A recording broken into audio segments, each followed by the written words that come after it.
What should we do next? It sounds like an incredibly simple question, but I think it might be one of the hardest questions in marketing because there is never a shortage of things that you could do.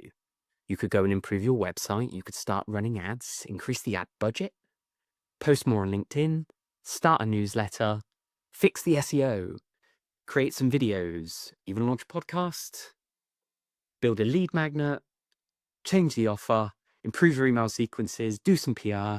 You see where I'm going with this. Things like experimenting with AI. There's always something, and that is part of the problem. Welcome back to Marketing Unzipped. I'm Rob Curtis, and today I want to talk about an idea I find myself coming back to time and time again. The next sensible step. Not the perfect marketing strategy, not the ultimate funnel, not your 5-year roadmap. Just this. Given where the business is today, what is the next sensible thing to do? Because I think a lot of marketing just gets unnecessarily complicated when we try to answer 10 different questions at once. Sometimes you just need to answer one simple question. We love big plans, right? I know I certainly do. And marketing loves a big plan. The 12-month strategy, the massive spreadsheet, every channel mapped, every campaign planned, every KPI assessed and documented, color coding everywhere. And with my love of spreadsheets, that's certainly a goer. I am not judging this at all, and there is absolute need for it in the right moments. But there is just something reassuring about seeing the entire year neatly mapped out in front of you. From January, February, March, April, May onwards, everything beautifully organized. Everyone knows what they're supposed to be doing. The problem is, reality generally has very little respect for your spreadsheet.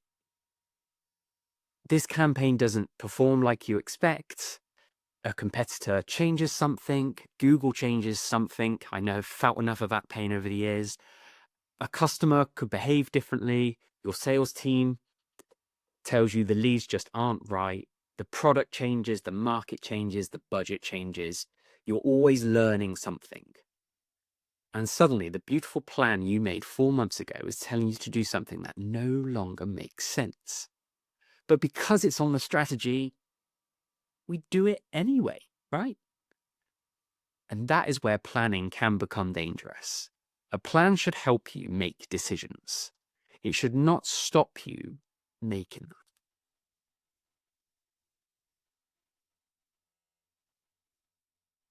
I think this distinction matters. You need direction. You need roughly where you are trying to go, right? But direction and certainty are not the same thing. Imagine you were driving from where we are in Swindon all the way up to Edinburgh. You absolutely need to know that Edinburgh is where you are trying to get to, right? But you do not need to decide every lane change before leaving the house. You make those decisions as you travel. Because traffic changes, roadworks appear. You stop for a coffee. I know I certainly do. And if I'm with my family, someone definitely needs the loo 30 minutes after you've, especially when I've asked them, do you need the toilet? We're about to stop at a services. These things happen, right? The destination remains useful, but the route has to adapt. So marketing works in a very, very similar way. Your business objective might be very, very clear. You want to increase revenue from a particular service. Great. That is the destination. But exactly how you get there should change as you learn. Maybe you think the answer is increasing traffic. Then you discover there is already plenty of traffic. The problem is that people don't understand the offer. Now the sensible next step changes. This is not strategy failing. That is strategy working perfectly. Because the order matters. There is a really simple hierarchy I use when I think about this. Business, strategy, tactics. In that order, we have to bring the business first. What does the business actually need? Then the strategy. What needs to happen for marketing to contribute to that? And then the tactics. What are we actually going to do? It sounds obvious when I say it out loud, but let's just look at how marketing conversations normally happen. Should we be on TikTok? That's a tactic. Should we invest more in SEO? Another tactic. Should we run LinkedIn ads? Another tactic. Should our CEO build a personal brand? Tactic. Should we keep using AI to create more content? Again, another tactic. The question arrives before anybody has established the problem. And without the problem, almost every tactic sounds reasonable. Should a business do SEO? Maybe. Should a business advertise on Google? Maybe. Should a founder position and post themselves across LinkedIn? Maybe. Should you start a podcast? I am literally recording one, and my answer is still maybe. It depends what you're trying to accomplish. So let's start with the business. Imagine somebody says, our marketing isn't working. My first question isn't, what channels are you using? It is, what does marketing mean? What does working mean? Because marketing isn't working could mean almost anything. Revenue is down, inquiries are down, inquiries are up, but the quality is poor, sales are taking longer, customers are leaving, margins are falling, a new service isn't selling. The business wants to enter another market. The idea is there's so many different scenarios. The sales team has loads of opportunities, but isn't closing them. Those are completely different. And if we don't define them, if we don't define that business problem properly, we are about to start solving something at complete random. So that first sensible step might not be marketing activity at all. It might simply be getting everyone in a room to agree basically what the actual problem is. And weirdly, that can be harder than launching a campaign. Everyone sees a different problem in a team. This happens constantly inside businesses. Ask 5 people what the biggest marketing problem is, and you will always get 5 different answers. The managing director says, we need more leads. The sales director says the leads are rubbish. Marketing says sales aren't following them up. Sales says the website doesn't explain anything. Operations are trying to handle everything in the back end. Please don't generate any more work because we can't deliver what we've already sold. Now we've got something interesting because the marketing problem, well, it might actually be that everybody is optimizing for a different outcome. And for me, this is where I think strategy often goes wrong. People assume strategy means choosing the cleverest tactic. I think strategy is more about deciding what not to prioritize. It's making choices, the ones that matter, the ones that don't, the ones that we shouldn't do yet. The word next truly matters. The bit I like most about the next sensible step is actually the word next, because it gives you permission not to solve everything immediately. Imagine your marketing has those 5 problems. The website conversion rate is poor. You're not generating enough traffic to the website. Your CRM is a mess. You barely email your database, and your messaging is unclear. All 5 might genuinely need fixing. But trying to fix all 5 at the same time, it just usually creates a 6th problem. Nobody has enough time to do everything properly. So instead, ask yourself, which one makes the next improvement possible? That changes things. Because if your message is unclear, perhaps fixing the website first is pointless, because you'll simply make the wrong message prettier.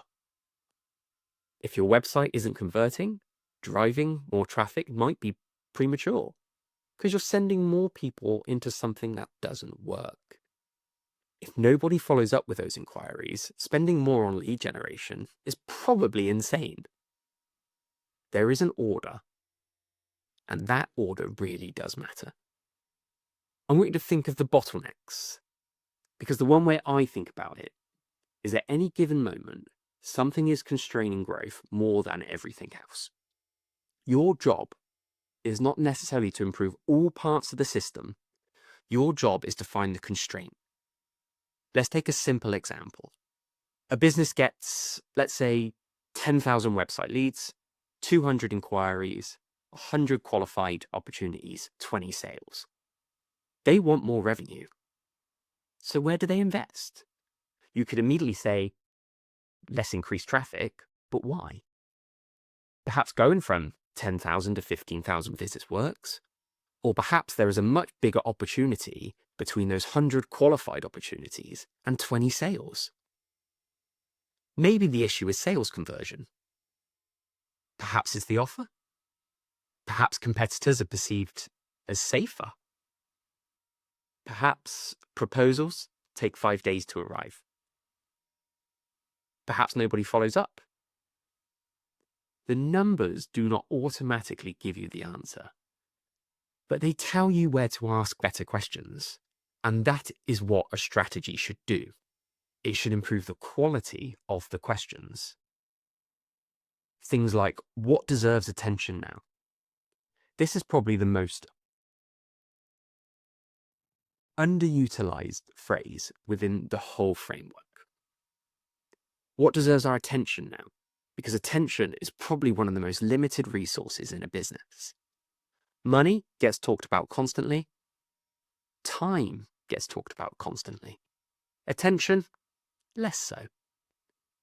But every business, let's face it, has a limited amount of attention.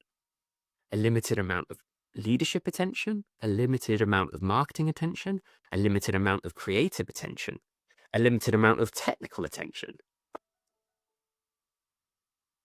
You can technically have 20 priorities, but in reality, you probably have 2 priorities and 18 things everybody just feels guilty about not doing properly. And there is a huge difference between those two situations. Because focus isn't saying something doesn't matter. Focus is saying it doesn't matter enough right now. That word changes everything. Not never, not pointless, just not now. And the shiny object problem is something that I see so many business owners struggle with. Because the shiny objects are just relentless, particularly in today's world, right? Every week there seems to be a new reason why the thing you're currently doing is apparently obsolete. Email is dead. SEO is dead. Google is dead. Websites are dead. Organic social is dead. Something is always dead. And simultaneously, there is always a new thing you absolutely must start working on immediately.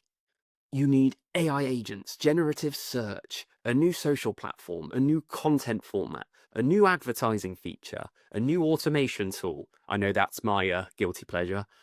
And if you're a business owner trying to keep up with it all, I genuinely understand why marketing just feels overwhelming, because every new thing creates a tiny bit of anxiety.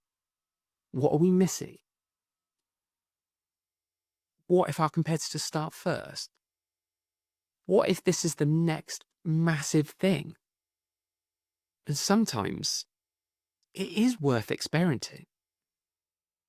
But novelty should not automatically outrank importance. That is a sentence I think more marketing teams need written on the wall. Because novelty does not automatically outrank importance. Sensible doesn't mean safe. There is another distinction worth making. Because a sensible step isn't necessarily a safe step.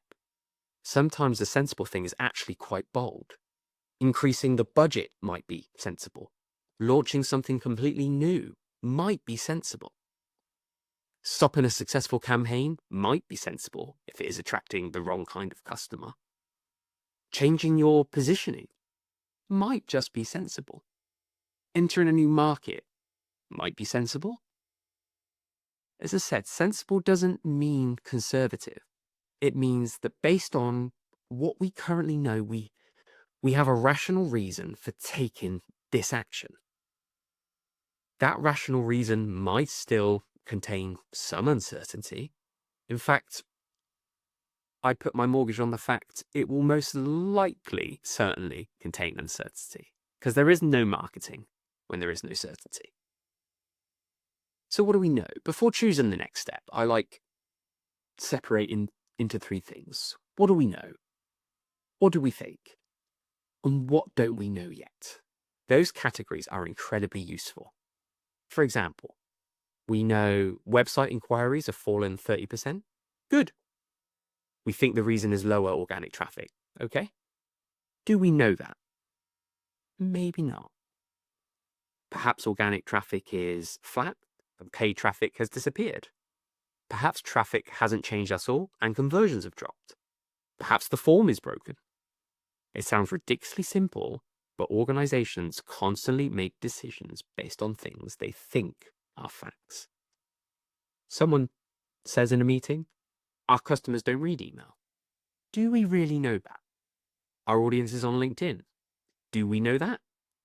Price is the reason we're losing deals. Do we actually know that? Our customers want more features. Do we actually know that? The next sensible step might simply be finding out. Research can be an action because we have a massive bias in marketing towards visible output. Build something, publish something, launch something. But sometimes the highest value marketing activity is learning. Call 10 customers, listen to sales calls, read lost deal notes, watch users navigate the website, review search behavior, look at what people ask before buying, talk to the sales team, talk to customer service. None of that produces an advert. None of it gives you something exciting to show in a Monday meeting, but it can save months of doing the wrong thing. I think some of the best strategic decisions feel frustratingly slow at the start and incredibly fast afterwards, because once you understand the actual problem, the tactical options, they just become so much clearer. What if we don't know? There is another reason I like the framework, because you don't always need to know the answer. You just need the next question. And if we don't know whether the price is the problem, what's the next sensible step? Talk to people who didn't buy. If we don't know which message resonates, what's next? Test 3 messages. If we don't know whether people will use a feature, then what's next? Show them a prototype. If we don't know whether LinkedIn is worth investing in, what's next? Run a small, controlled experiment. You don't have to bet the entire marketing budget on a theory. Design a test that creates information. Then use the information to choose that next step. I think this is increasingly how I think about strategy. Not as one enormous decision you make in January, but as a sequence of connected decisions. Decision 1 creates information, and that information improves decision 2. Decision 2 creates even more information, and that improves decision 3. And over time, your strategy becomes smarter, which does mean changing the plan. It isn't necessarily evidence that the original plan was wrong. Sometimes it means you've learned something. And if new information doesn't change your strategy occasionally, I'd be more than worried. Because either your original plan was perfect, the ultimate supernatural, or nobody is paying attention. So obviously there is a danger at the other end of this, because you can change too often. You publish 3 posts, nothing happens. Change strategy. Run ads for 2 weeks, nothing happens. Change strategy, right? Start SEO. 3 weeks later, SEO isn't working. Let's change strategy.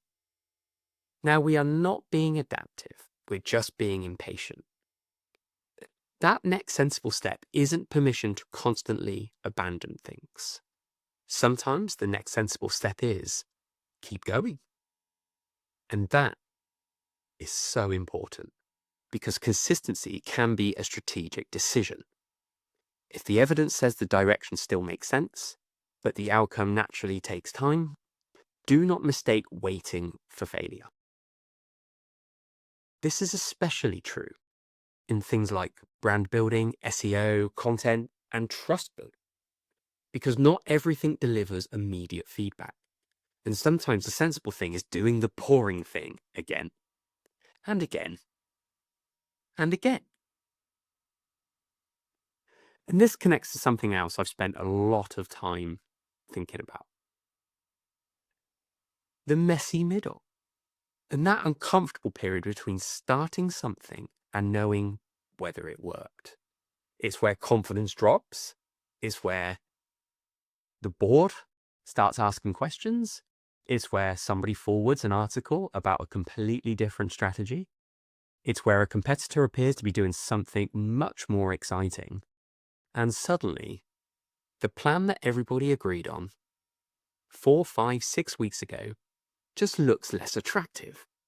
And that is exactly when you need a framework for deciding what happens next. Not because you blindly stick to the plan, but because you need to distinguish between those key things. This has taken time, and this isn't working. And they can look remarkably similar from the inside. I'll probably dedicate an entire episode to that because it certainly deserves one. But the principle is simple. Don't change because you are uncomfortable. Change because you have learned something that warrants a change. So, how do you actually find that next sensible step? I would work through 5 questions. So, question 1, what are you trying to achieve? Make this a business answer. I want to increase revenue from X. I want to improve retention. I want to enter a new market. I want to fill unused capacity, improve profitability, something meaningful and tangible. Question 2, what is stopping that happening now? Find the constraint. Is that awareness, trust, conversion, sales, your offer, the retention, your internal capacity in the business? Or is it something else completely different? Question 3, what do we know versus what are we assuming? Separate evidence from opinion. I want you to be ruthless here. Question 4, what's the smallest useful action that moves us forward? Not necessarily the smallest action full stop, but the smallest, most useful one. Something that either improves the situation or teaches you something important. And question number 5, what would we need to see before deciding again? And this one is the key. It truly matters. I want you to decide in advance what you're looking for. Otherwise, every result can be interpreted however you want. And humans are extremely good at doing that, particularly when we've already spent money. So let's say you're a B2B service business. Revenue growth has stalled. The immediate reaction is, we need more leads. The building's on fire, the panic. Okay, but let's work through it first. What are we trying to achieve? We want to increase revenue by 20%. Fine. Perfect. What's stopping that? You go and investigate and discover your lead volume is actually pretty stable. Interesting. So what do we know? You generated 80 inquiries this quarter. They're similar to previous quarters, but the percentage turning into sales has fallen. Now, all of a sudden, the problem has moved. Why? So we'll go and talk to sales. They say more prospects are comparing you against cheaper competitors. You listen to calls. Prospects repeatedly ask what makes you different. Now we have something. The next sensible step probably isn't increasing ad spend. It might be clarifying positioning, improving proof, creating comparison content, changing how the offer is presented, giving sales better material. You've now gone from, we need more leads, to something so much more useful. We need to give existing prospects a stronger reason to choose us. And that is strategy starting to become clear. What should we stop? That is the final question I would add. What are we going to stop doing to make room for this? Because businesses are very good at adding priorities, but we're all less good at removing them. Here's our new priority. Great. What isn't a priority anymore? Absolute silence in the meeting room. So now the team has 11 priorities instead of 10. And 6 weeks later, everybody is completely overloaded and none of them get enough attention. A real strategic decision usually has a cost. If we're going to put more effort here, something else gets less. If nobody has to give anything up, you probably haven't prioritized. You've probably just added. And personally, I like thinking in roughly 90-day blocks. Not because it's some magical marketing number. It really, really isn't. But it's long enough to make meaningful progress on something and short enough to retain flexibility. What happens over the next 90 days? What are we testing? What are we trying to improve? What are we deliberately not focusing on? Then you review. What happened? What do we learn? What changed? What deserves our attention and focus now? And the cycle repeats. And this makes strategy feel much less like fortune telling, which is good. Because sadly, as marketeers, we're not fortune tellers. Despite some proposals suggesting otherwise, I'm sure. But what I would do this week, if you're listening to this and your marketing currently feels chaotic, here's the exercise. I want you to get a blank piece of paper and at the top, just write, what is the business trying to achieve? And then underneath, what is currently stopping us? And then, what evidence do we have? Then, what are we assuming? Then finally, in massive flaming letters, what is the next sensible step? One thing, not 7. 1. And once you've written it down, ask another question. What are we going to do to stop or delay so this actually gets done properly? That last part is where strategy really becomes real. I think marketing gets complicated because there are almost an infinite possibilities, infinite channels, infinite content, infinite tools, infinite advice. But your resources aren't infinite. Your budget isn't. Your time isn't. Your team's energy isn't. Your attention definitely isn't. So strategy can simply be a list of everything worth doing. It has to be a decision about what deserves attention now. Start with the business, understand the constraint, separate what you know from what you assume. Choose an action that creates progress or creates useful information. Then learn and decide again. You don't need to know every single move. You just need enough clarity to make the next one. And that, in a nutshell, is the next sensible step. And if your marketing currently feels like you've got 20 things competing for your attention, maybe don't ask what else we should do. Just ask that question of what deserves our attention now. Thanks for listening to another episode of Marketing Unzipped. I'm Rob Curtis, and I'll see you in the next one.